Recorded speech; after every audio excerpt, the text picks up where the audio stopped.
क्या आपने महाकवि कालिदास की कहानी सुनी है? वे कालिदास कैसे बने इसके बारे में आइए मैं बताती हूँ। एक गांव था जिसमें कोई पगला सा आदमी रहता था, जिसे न ढंग से बोलना आता था और ना ही ढंग से कोई काम करना आता था। कहा तो ऐसा जाता है कि वे यदि लकड़ी काटने भी जाते तो उसी डाल को काटते जिस पे वे बैठे हुए होते थे। उसी गांव का जो राजा था, उसकी जो कन्या, वो कन्या बहुत ज़्यादा बुद्धिशाली थी, बहुत अक्लमंद थी। और उसी बुद्धि का, उसी अकल का उसे बहुत ज़्यादा घमंड था। अब कन्या बड़ी हो गई थी तो स्वाभाविक है कि राजा को मन करे कि उसकी कन्या का विवाह किया जाए। राजा जगह जगह से लोगों को बुलाते, राजकुमारों को बुलाते, और कन्या कुछ ऐसा प्रश्न पूछ लेती जिसका जवाब राजकुमार दे नहीं पाते और कन्या उन्हें नकार देती। इतना ज़्यादा घमंड था उसे कि उसके घमंड की वजह से आसपास के गांव वाले भी उस राजा से घृणा करने लग गए थे। आसपास के राजा जो लोग होते हैं वो उस गांव को अपने अंडर लाना चाहते थे, कब्जाना चाहते थे। राजा को बड़ी टेंशन हो गई थी कि अब इस कन्या का विवाह कैसे होगा, और इसी तरह से चलता रहा तो शायद पूरा भारतवर्ष उनका शत्रु हो जाएगा। राजा का जो मंत्री था, वो मंत्री राजा के मन की बात अच्छे से भांप गया था, और राजा ने एक दिन गुस्से में मंत्री को कह दिया कि इस शहर का, इस गांव का सबसे पगला इंसान जिसमें बिल्कुल भी बुद्धि ना हो, उसे लेके आओ, उसी से मैं अपनी कन्या का विवाह करवाऊंगा। मेरी कन्या को बहुत ज़्यादा घमंड है, तो आइए उसका घमंड अब चूर करते हैं। मंत्री तो निकल लिया, उसे ये कालिदास मिल भी गया, जो पगला, किसी कोई उसे जड़ बोलता था, कोई पगला बोलता था, कोई पगला बाबू बोल देता था। ये उसको पकड़ के ले आया और मंत्री ने उसको सिखाया कि तू कुछ जवाब नहीं देगा, कुछ भी हो तो सिर्फ उंगली उठा देना, बस। अब वो पगला तो सीख गया। होता ऐसा है कि कुंवरी ने परीक्षा लेने की कोशिश की, पर ये तो चुप रहा, कुछ नहीं बोला, और हर प्रश्न का उत्तर एक ही दिया, सब कुछ एक है, यही रिप्रेजेंट किया। आखिर में कन्या को ऐसा लगा कि ये मुझसे भी ज़्यादा इंटेलिजेंट है, और उन दोनों का विवाह करवा दिया गया। विवाह के पश्चात जब उसे राजकुमारी के रूम में भेजा गया और राजकुमारी ने जैसे ही बात करना शुरू किया और यहाँ पर पगले बाबू ने उत्तर देना शुरू किया, उतने में राजकुमारी को पता चल गया कि उसके साथ धोखा किया गया है और ये व्यक्ति बहुत बड़ा मूढ़ है, पगला है। और राजकुमारी ने बहुत धुतकारा उसे, बहुत खरी खोटी सुना दी और अपने घर से उसे बाहर निकाल दिया। इस व्यक्ति को, ये जो पगला इंसान था, पागल था, जो जड़ था, उसे उस समय न जाने क्या हुआ, इतना हर्ट हो गया, इतना बुरा लगा कि दौड़ के गया जंगल में, जहाँ पर एक स्मशान था, और स्मशान के बाहर महाकाली का मंदिर था। वो जाता है और महाकाली के पैरों में पटक पटक के, अपना सिर पटक पटक के खून निकाल देता है। उसके बाद जब उसे थोड़ी सी शांति मिलती है, पर फिर भी चिढ़ा हुआ तो था ही, उसे न जाने क्या हो गया था, इतना चिढ़ा था जितना वो किसी से भी नहीं चिढ़ता है कभी भी, इतना चिढ़ा हुआ था, और वो अपने आप को अंदर किसी कोठरी में बंद कर देता है। अब यहाँ पर जिस महाकाली की मूर्ति पर उसने, मूर्ति के पैरों पर उसने सिर पटका था, उस पैरों पर उसके सिर का खून लग गया और महाकाली वहां पर प्रकट हो जाती है। वे जाती है ये इस पगले इंसान के पास और कहती है, बेटा मैं आ गई। माता जी की आवाज सुनकर ये जो पगला था, उसे अचानक अपने पिछले सारे जन्म याद आ गए। हर एक जन्म को एक एक करके उसने टटोला। उसे समझ आया कि पिछले 9 जन्मों से वो माँ काली की भक्ति करता है, पर कभी महाकाली उसके सामने प्रकट नहीं हुई और वो भक्ति करते करते ही गुजर गया था। और अब वो रूठ कर बोलता है कि माँ तू अब आई है, जब 9 जन्मों तक मैंने तेरी पूजा की, अर्चना की, तुझे ही याद करता रहा, तो तू अब आई है। जब इस जन्म में तो मैंने ठान रखी थी कि मैं एकदम बेवकूफ बन के पैदा होऊंगा और तेरा नाम कभी नहीं लूंगा। माँ काली कहती है, अच्छा तुझे मेरा नाम नहीं लेना था तो मेरे मंदिर पे आके सिर क्यों पटका। अभी भी उस पगले में इतनी अकल नहीं थी कि बाहर वही ईश्वर है, और वैसे भी भक्त और भगवान का तो रिश्ता ही ऐसा होता है ना, पूरी निष्ठा, पूरा प्रेम, सब कुछ भक्त भगवान पे और भगवान भक्त पे ही तो न्यौछावर करते हैं। और अब यहाँ पर इस पगले बाबू ने अपनी कोठरी खोलकर माता जी को चिढ़ाने के लिए अपनी जबान बाहर निकाल ली। माता ने उनकी जबान पे अपनी ही तलवार से कट लगा दिया, और जैसे ही उनकी जबान पे कट लगा, इनको, जो ये पगला था ना, इसको ब्रह्म ज्ञान की प्राप्ति हो गई, और तुरंत उन्होंने माता जी की स्तुति करना शुरू कर दिया। उन्हें माता जी तभी मिल गई थी। फिर माँ ने कहा कि अभी तो तू जा, इस जन्म के तेरे कर्म बाकी है, तू मेरे पास रुक नहीं सकता, और ना ही मैं तुझे पूरी तरह से मुक्ति दे सकती हूँ। तू जा, अभी तेरे कर्म बाकी है, तुझे संस्कृति को बढ़ाने के लिए बहुत बड़ा काम करना है। कालिदास को उस दिन माता ने नाम दिया कि आज से तेरा नाम कालिदास कहा जाएगा, क्योंकि तू मेरा दास है और मैं काली। अब आपको लगेगा भगवत गीता पढ़ाते पढ़ाते मैं कालिदास की कहानी और माता काली के बारे में क्यों बताने लग गई, तो रुके रुके अभी बताती हूँ। पिछले जो दोनों श्लोक है, वो दोनों श्लोक आपकी बुद्धि और आपकी परम चेतना, उसको रिप्रेजेंट करने वाले हैं। और कालिदास की कहानी से मैंने यही बताया कि कालिदास की इंद्रियां तो मूढ़ थी, वो इंद्रियों का गुलाम बन के बैठा हुआ था, पगला सा घूमता था, अपने मन के हिसाब से दौड़ता रहता था, पर उसकी बुद्धि में, उसकी चेतना में कहीं न कहीं माँ का वास था, जिस वजह से किसी जन्म में उन्होंने माता को पा लिया। चाहे उन्हें 9 से 10 जन्म लगे, पर उन्होंने माता को पाया। तो आज कृष्ण अर्जुन को इसी के बारे में बता रहे हैं, और जो आज हम डिस्कस करेंगे। नमस्कार, मैं हूँ मिली। यदि आपको मेरा वीडियो पसंद आया हो तो कृपया लाइक कीजिए, और अभी भी आगे बाकी है, ये वीडियो का एंड नहीं है। तो चलिए हम देखते हैं श्लोक नंबर 42 एंड 43 ऑफ कर्मयोग। श्लोक नंबर 42, इंद्रियों को स्थूल शरीर से पर यानी श्रेष्ठ, बलवान और सूक्ष्म कहते हैं। इन इंद्रियों से पर मन है, मन से भी पर बुद्धि है, और बुद्धि से भी अत्यंत पर वह है आत्मा। अब भगवान ने यह कहा कि इंद्रियां शरीर से पर है। अब ये कैसे हुआ? हमें तो पता है कि हमारी 5 इंद्रियां हैं, जिसमें हम सूंघ सकते हैं, देख सकते हैं, टेस्ट ले सकते हैं, त्वचा जो है जो महसूस कर सकती है, और हम सुन सकते हैं।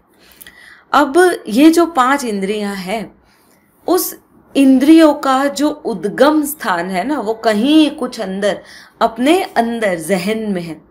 ये सतही तौर पर नहीं है, शारीरिक तौर पर नहीं है। इस चीज से आपको समझ लेना चाहिए कि जो अंधे होते हैं वे भी स्वप्न अवश्य देखते हैं। तो इंद्रियों से पर जो है वो मन है, और मन से भी पर जो है वह है बुद्धि, और बुद्धि से भी पर जो है वह है आत्मा। हमने यह किया है कि यदि हमने घर पे खाना भी खाया है और हम रास्ते से गुजर रहे हैं, और कहीं किसी चीज़ की, जो चीज़ हमें बहुत पसंद हो, स्वादिष्ट लगती हो, उसकी सौंधी सी खुशबू आ जाए ना, तो हम भरे पेट भी ऊपर से और खा लेते हैं। हमें ये लगता है कि हम स्वाद के लिए ही जीते हैं। हमने हमारी आंखों का, और स्पेशली यूट्यूब आ जाने के बाद हमने हमारी आंखों का बहुत गलत इस्तेमाल किया है। हमें नहीं देखना होता है ना, फिर भी हम देखते रहते हैं और इंडल्ज होते रहते हैं। कुछ भी नहीं सुनना होता है, फिर भी ये आसपास इतना शोर मचा रहता है कि हमारे कानों में उसकी आवाज़ें आती ही रहती है। और यदि शोर कम पड़ेगा तो हम कानों में ब्लूटूथ लगा के सुनते रहेंगे। ईश्वर ये कह रहे हैं कि जिस इंद्रियों के तुम गुलाम हो ना, उस इंद्रियों को पहले जान लो कि ये काम कैसे करती है। ये इंद्रियां मन से तो कहीं ज़्यादा छोटी है। अब हम यदि हमारे मन को सोचते हैं तो हमारा मन, हम सिर्फ इतना जानते हैं कि उसमें कई सारे विचार घूमते रहते हैं, और हम उन विचारों को ही मन कहते हैं, है ना। अब बात ऐसा नहीं है कि विचारों का समूह मन है या जहां पर विचारों का समूह है वह जगह मन है। बात ये नहीं है। बात ये है कि ये मन जो है उसी के अंदर इंद्रियां आई हुई है, जिस इंद्रियों के गुलाम हम बने हुए हैं। बट ओरिजिनली ये इंद्रियां हमारी गुलाम है। इवन ये मन भी हमारा गुलाम है। पर उसके लिए हमें इंद्रियों का नियम, उसकी रीत समझनी पड़ेगी। हमें ऐसा है कि कोई भी चीज़ की यदि लत लग जाती है तो हम उसी चीज़ में अपने आप को इंडल्ज करते रहते हैं। हमारा जो मन है, यदि हम उसको समझाएं, देखें और देखने की कोशिश करें मन से इंद्रियों को, तो हमारी बहुत सारी गलत आदतें काफ़ी हद तक सुधर जाएंगी। अब यहाँ तो मन की बात है, पर हम यहाँ बात कर रहे हैं मन से भी परे कोई ऐसी चीज जिसे बुद्धि अर्थात प्योर इंटेलिजेंस कहा जाता है। अब इस प्योर इंटेलिजेंस के अंदर मन आया हुआ है। काफी बार ऐसा होता है ना कि हमारे मन में कोई विचार नहीं होता, फिर भी हमें बहुत सॉल्यूशंस मिल जाते हैं हमारी प्रॉब्लम्स के। वो सॉल्यूशंस आते हैं कहीं और, हमारी पास्ट लाइफ में से। जो पास्ट लाइफ की जो स्मृतियां हैं वो हमारी बुद्धि में स्टोर होती। तो हमारी बुद्धि हमारे मन से कहीं ज्यादा बड़ी है, और उस बुद्धि से भी कहीं ज्यादा बड़ी है आत्मा और परमात्मा। और ईश्वर इसी चीज को अर्जुन को समझाने की कोशिश कर रहे हैं। आइए नेक्स्ट वाला श्लोक देखते हैं 43, जो कर्म योग का लास्ट श्लोक है, और उसे भी समझने की कोशिश करते हैं। श्लोक है इस प्रकार, बुद्धि से पर अर्थात सूक्ष्म, बलवान और अत्यंत श्रेष्ठ आत्मा को जानकर और बुद्धि के द्वारा मन को वश में करके, हे महाबाहो, तू इस काम रूप दुर्जय शत्रु को मार डाल। सबसे पहले यदि एक एग्जाम्पल लूं तो इस जन्म में तो कालिदास कैसे थे? तो वे थे मूढ़, अर्थात उनकी इंद्रियों को जो समझ में आता था, स्वाद को, आंखों को, उनकी सुनने की क्षमता को, उनकी स्किन को, वही चीजें वो करे जा रहे थे। पर जब उन्हें हर्ट फील हुआ, जब वे हर्ट हुए किसी ऐसे से जिससे हर्ट तो वो सोच ही नहीं सकते कि मुझे होगा, उन्होंने शायद अपने मन में अपने पत्नी के लिए कुछ बड़ी ही छवि बना रखी होगी। शायद कहीं देखा होगा कि पत्नियां बड़ा प्रेम करती है और स्नेह करती है और बहुत सपोर्ट करती है, ऐसा शायद उन्होंने कहीं सुना होगा। और जब उन्हें धुतकारा गया तब बहुत ज़्यादा हर्ट हो गया उन्हें, और वही हर्ट उन्हें इंद्रियों से परे, मन से भी परे उनकी बुद्धि के अंदर लेके गया, जिस बुद्धि में माता की स्मृतियाँ थी, और उसी स्मृति से उन्होंने माँ को पुकारा था और माँ तत्काल वहाँ पर आ गई थी। बस कुछ ऐसा ही हुआ था जब कृष्ण ने अर्जुन को बताया कि तुम अपनी कामनाओं को मार दो, काम रूप शत्रु को मारो। कामना का अर्थ सेक्सुअल डिजायर ही नहीं है। अत्यधिक खाना या बहुत टेस्टी टेस्टी खाना खाने की जो लालसा होती है ना, वो भी एक तरह से कामना ही है। बहुत ज़्यादा धन इकट्ठा करने की लालसा जो है वो भी कामना ही है। यदि आप और मैं अपने जीवन को एक तरह से देखें तो हम बहुत खुश हैं, और हमें धन्यवाद देना चाहिए ईश्वर का कि हमें एक ऐसी जगह पे जन्म दिया है जहाँ पर हमें एवरी डे के लिए सोचना नहीं पड़ता कि खाना कहाँ से लाएं, कपड़े कहाँ से लाएं, क्या पहने, क्या खिलाएं, किस तरह से रहें। हमारे पास सब कुछ अवेलेबल है, और इसी वजह से हमने कहीं ना कहीं अपनी इंद्रियों को, जो हमारी गुलाम होनी चाहिए थी, उसे हमने हमारा मालिक बना रखा है। हमें सिर्फ करना यही है, यदि हम सही में अपनी इंद्रियों को अपने वश में करना चाहते हैं तो, कि जब भी कभी चाय, कॉफ़ी, सिगरेट या कोई व्यसन आप कर रहे हो तो सबसे पहले देखो कि आपके हाथ चाय बना रहे हैं या फिर आपके हाथ आपके सिगरेट के पैकेट पे गए हैं और आपने सिगरेट मुंह से लगाई है और आग लगाई है। ज़रा गौर कीजिएगा कि आपके शरीर के अंदर धुआं जा रहा है और धुआं बाहर निकल रहा है। क्या ये कोई ऐसी चीज़ है जिसमें बहुत ज़्यादा दिमाग का यूज़ करना पड़े? नहीं है ना? आपका मन आपको कहने लगेगा कि ये कोई बेवकूफ़ी है जो ये काम बार बार करता है। चाय के लिए भी ऐसा ही है। यदि दिन में 4-5 बार चाय पीने की आदत है तो कृपया अपने आप को चेक कीजिए, अपने मन से अपनी इंद्रियों को देखिए कि इंद्रियां क्या बार बार आपसे किसी व्यसन के बारे में मांग करती है। मैं तो ये कहती हूँ, जब आप अपने पार्टनर के साथ हैं, अपने पति या पत्नी के साथ हैं, और जब आप झगड़ा कर रहे हैं, तब भी आप देखिए कि आपकी आवाज़ ऊंची होती है, आप झगड़ा कर रहे होते हो, तब आपके इमोशंस कैसे काम करते हैं और आपका मन उसे किस तरह से सोचता है।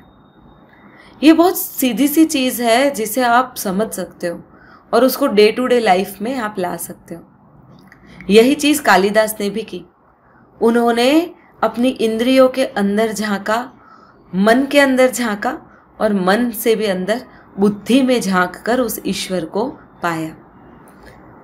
यदि आपने किसी पेड़ को देखा होगा तो आप यदि पेड़ के पत्ते तोड़ोगे ना तो उसकी टहनी को कुछ नहीं होगा, अर्थात पत्ते से टहनी थोड़ी आगे है, थोड़ी आगे बढ़ी हुई है।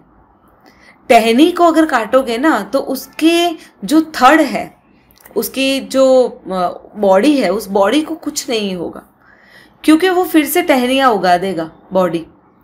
और अगर हम बॉडी को काटेंगे तो भी वृक्ष नहीं मरेगा, क्योंकि जो उसकी जड़ें हैं ना वो फिर से अगेन उसका बॉडी खड़ा कर देगी। पर यदि हम जड़ों को ही मार डालते हैं ना तो वृक्ष कभी खड़ा नहीं होता।